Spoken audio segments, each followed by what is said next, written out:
Chapter 8 of The Tenant of Wildfell Hall by Anne Brontë.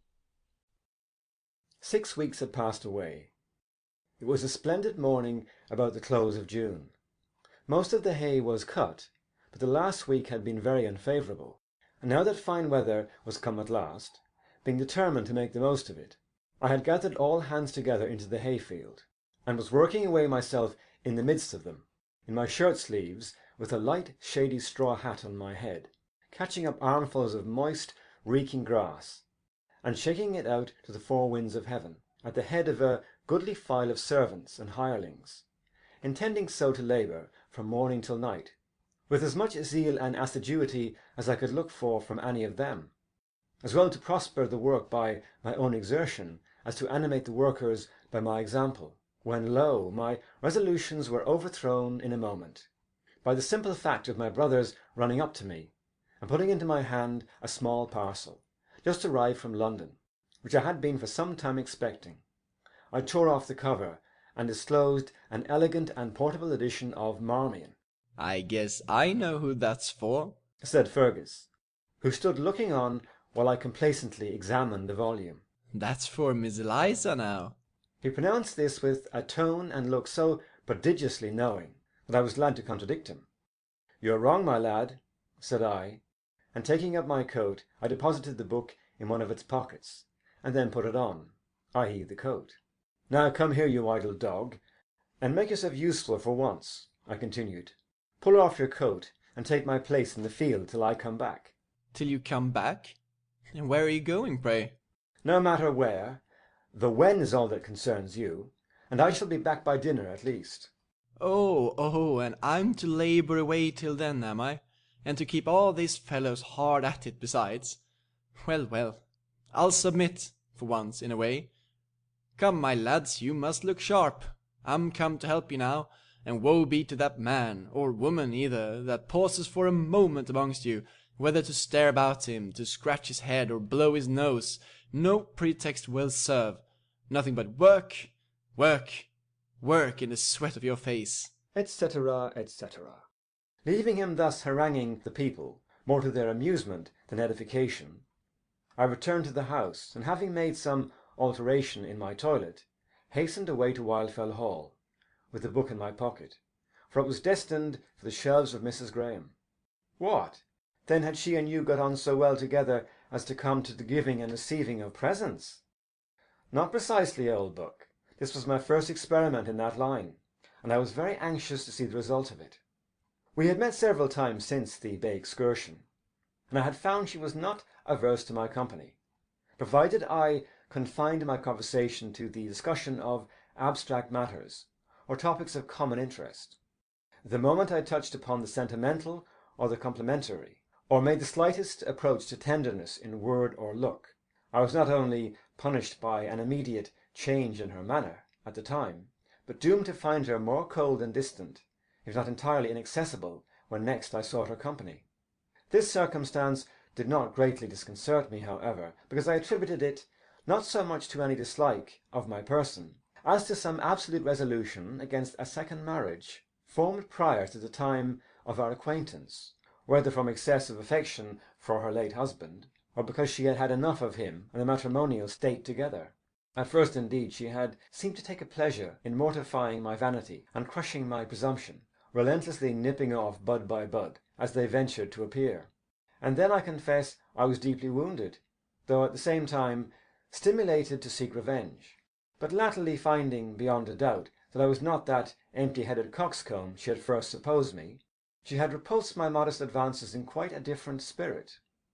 It was a kind of serious, almost sorrowful displeasure, which I soon learnt carefully to avoid awakening. Let me first establish my position as a friend, thought I, the patron and playfellow of her son, the sober, solid, plain-dealing friend of herself, and then, when I have made myself fairly necessary to her comfort and enjoyment in life, as I believe I can, we'll see what next may be effected. So we talked about painting, poetry, and music, theology, geology, and philosophy. Once or twice I lent her a book, and once she lent me one in return. I met her in her walks as often as I could. I came to her house as often as I dared.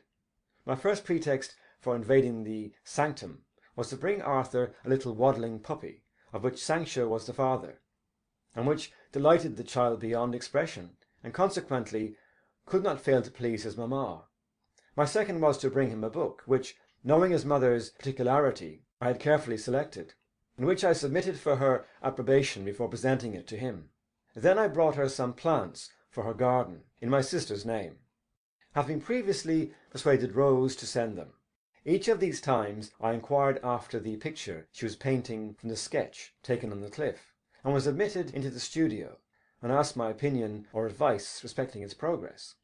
My last visit had been to return the book she had lent me, and then it was that, in casually discussing the poetry of Sir Walter Scott, she had expressed a wish to see Marmion, and I had conceived the presumptuous idea of making her a present of it, and on my return home instantly sent for the smart little volume I had this morning received.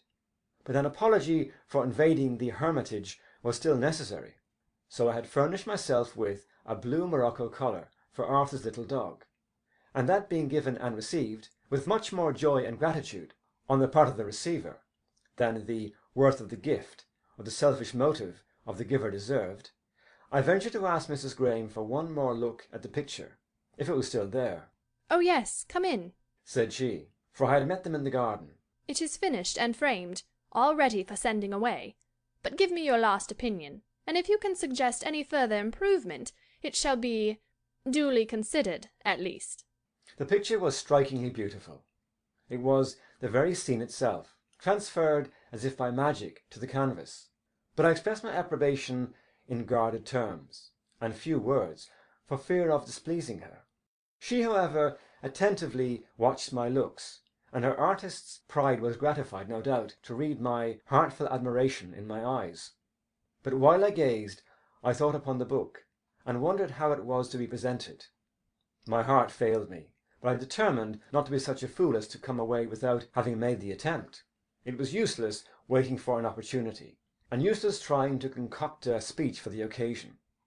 The more plainly and naturally the thing was done, the better, I thought. So I just looked out of the window, to screw up my courage, and then pulled out the book, turned round, and put it into her hand, with this short explanation: "You were wishing to see Marmion, Mrs. Graham, and here it is, if you will be so kind as to take it." A momentary blush suffused her face, perhaps a blush of sympathetic shame for such an awkward style of presentation. She gravely examined the volume on both sides, then silently turned over the leaves, knitting her brows the while, in serious cogitation, then closed the book, and turning from it to me, quietly asked the price of it. I felt the hot blood rush to my face. "I'm sorry to offend you, Mr. Markham," said she, "but unless I pay for the book, I cannot take it." and she laid it on the table. "Why cannot you?" "Because—" She paused and looked at the carpet. "Why cannot you?" I repeated, with a degree of irascibility that roused her to lift her eyes and look me steadily in the face. "Because I don't like to put myself under obligations that I can never repay. I am obliged to you already for your kindness to my son, but his grateful affection and your own good feelings must reward you for that." "Nonsense!" ejaculated I. She turned her eyes on me again, with a look of quiet, grave surprise that had the effect of a rebuke, whether intended for such or not. "Then you won't take the book?" I asked, more mildly than I had yet spoken. "I will gladly take it, if you will let me pay for it." I told her the exact price, and the cost of the carriage besides, in as calm a tone as I could command, for, in fact, I was ready to weep with disappointment and vexation.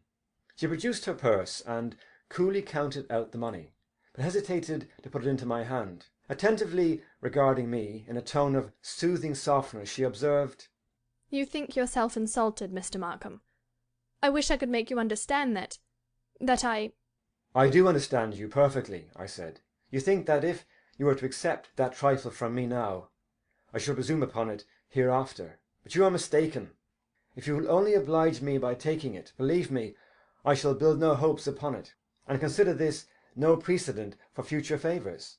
And it is nonsense to talk about putting yourself under obligations to me, when you must know that in such a case the obligation is entirely on my side, the favour on yours." "Well, then, I'll take you at your word," she answered, with a most angelic smile, returning the odious money to her purse. But remember— I will remember what I have said, but do not you punish my presumption by withdrawing your friendship entirely from me, or expect me to atone for it by being more distant than before, said I, extending my hand to take leave, for I was too much excited to remain. Well then, let us be as we were, replied she, frankly placing her hand in mine, and while I held it there, I had much difficulty to refrain from pressing it to my lips, but that would be suicidal madness. I had been bold enough already. This premature offering had well nigh given the death blow to my hopes. It was with an agitated, burning heart and brain that I hurried homewards, regardless of that scorching noonday sun, forgetful of everything but her I had just left, regretting nothing but her impenetrability, and my own precipitancy and want of tact, fearing nothing but her hateful resolution and my inability to overcome it, hoping nothing but halt. I will not bore you with my conflicting hopes and fears, my serious cogitations and resolves. End of Chapter 8.